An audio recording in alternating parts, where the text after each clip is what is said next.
নমস্কার বন্ধুরা, আমি সোমা। আর আমি এখন একটু রেডি হব। আর আমি যাচ্ছি একটু আমার মায়ের বাড়ির কাছে। আমি সাজের জিনিস বিক্রি করি, তা বাড়িতে বাড়িতে গিয়েই করি, ফোনে ছবি দিই, যারা দেখে সেগুলো বলে এই মালগুলো আনতে, তা আমি বাড়িতেই নিয়ে যাই। তা সেরকমই আজকে যাচ্ছি কিছু মাল নিয়ে, আর রেডি হব। এই যে আমার সোনা, এই যে হর্নেস ঘুমাচ্ছে। আমি যদি না ঘুম পাড়াই তো ঘুমাবে না, তা আমি একটু জোর করে চেপে ধরে শুয়েছিলাম।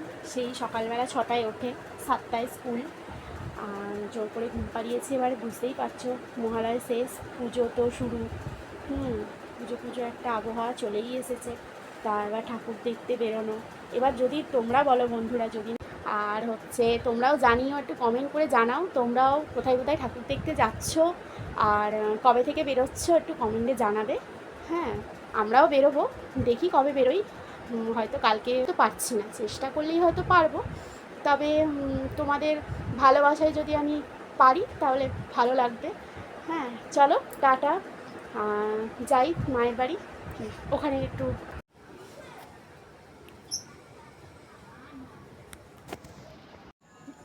এখন এই যে চলে এসেছি অনেকক্ষণ, এসে রুটি ফুটি এই রুটি করছি একটু ডিম আর আলু দিয়ে,